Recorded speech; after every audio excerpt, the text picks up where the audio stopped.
Let's spend a few minutes understanding rules-based investing and empirical asset management.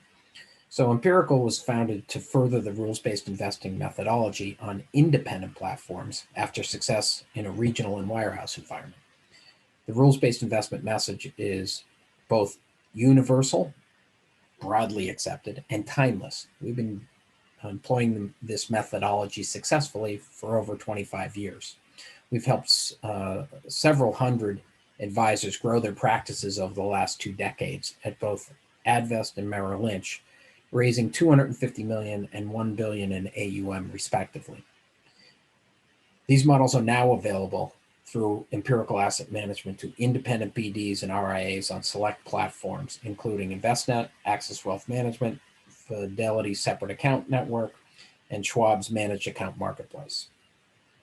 Let's now cover the main aspects of rules-based investing and the related empirical models. What is it all about? Rules-based investing. It's using proven sets of rules to build and protect wealth. Super disciplined. It eliminates emotion from the decision-making process, which is the most destructive force to successful investing, as far as we see it. And our rules are focused on risk control. Everybody else seems to be focused on trying to get returns. We focus on controlling risk. Why? Because risk is more controllable and predictable than our returns. Ironically, the very acts of controlling risk typically lead to better returns anyway. And this is all evidenced by 8 of our 9 models delivering alpha since inception. Just to buttress the point, why we focus so heavily on risk and risk control.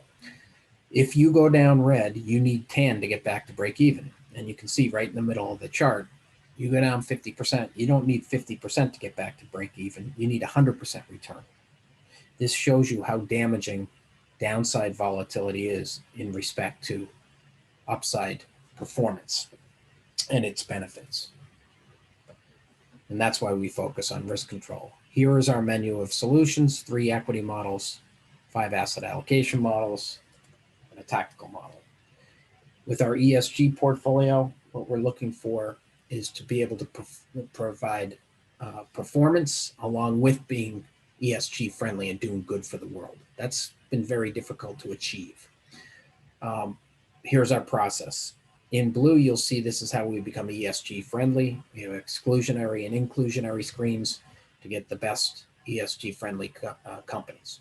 In yellow, our alpha source screening process gives us the capability to screen for 36 different fundamental and risk-based factors to find what Wall Street is rewarding currently, the alpha generators, and find the stocks that possess those characteristics. And in green, our optimization process is a higher moment risk optimizer that really helps to control risks that show up in the left tail of the bell curve, those really tough marketplaces that we go through from time to time. What this process has yielded is performance on a 1-year, 3-year, 5-year since inception basis that beats our benchmark. It does it handsomely with, more importantly, a beta of 0.84. You can see it's circled to the right, suggesting 84% of the risk, so excess performance with lower risk profile. And specifically to that point, 2018, we had one of those tail events. The market was down 13.5%. This portfolio was down 8.5%. True to form, low beta. And we don't have a lot of FANG exposure. You can see the top ranked Barron's funds have over 20% of their holdings being in FANG related stocks. We have 0 exposure there. And it has not held back our performance in that compared to the average of the top 8 Barron's ESG ranked funds, we have a higher annualized return, a lower beta, and a higher alpha. Equity income. What we're looking for here is, as the world rotates away from growth and into value, is a portfolio that is high quality and will participate. 2 metrics have to be met through our rules. Stocks have to have a higher quality than the S&P 500, and they also have to have a higher dividend yield than the S&P 500. Doing both is hard. It's hard to earn a seat in this portfolio. Yield on the portfolio is about 2.55 currently. versus the S&P at 1.50. And these are our main screening sets of rules. Yield, there's a couple, 4 quality screens, yielding a portfolio of something similar to this. This is June 30th, 2018. Portfolio always has 15 names. And its performance, which goes back to 2012 in this particular case, 1357 since inception, excess performance with a beta of 0.87. So excess performance again with less risk. Asset allocation as a grouping here.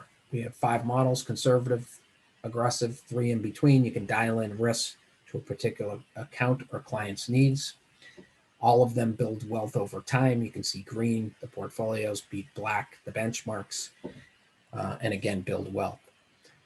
The investment bell curve has these fat tails, all right? And the fat tails mean there's more big losses on the left side here than would normally be expected. And the reason why is because the investment world, unlike a science experiment, has emotion, crowdthink, psychology, all built in there. So you get more of these events like 87, 2000 to 2002, 2008, 2015, 16, 18, 20, these big downside volatility events. We take that very seriously because we understand that in that left tail, correlations are very high. You can see the grouping of correlations of risk assets there. Everything acts the same. So when the market's melting and everything else melts. So diversification does not help as much as you would like it to. Unlike the right tail where correlations are very low and you might get that benefit right when you don't need it. Well, we do several things. This is one example, a very good example, to explain why we take non-normal risk very seriously. It's gold. It's a great diversifier. You can see this is a correlation chart, and you can see right when markets get tough, gold does exactly what you want it to do, is to goes to a negative correlation versus the S&P. In other words, stocks go down, gold goes up. It's a great way to hedge your portfolio. So it's a good risk controller. And you can see in the red circles the periods of time when you went to the lowest negative correlations.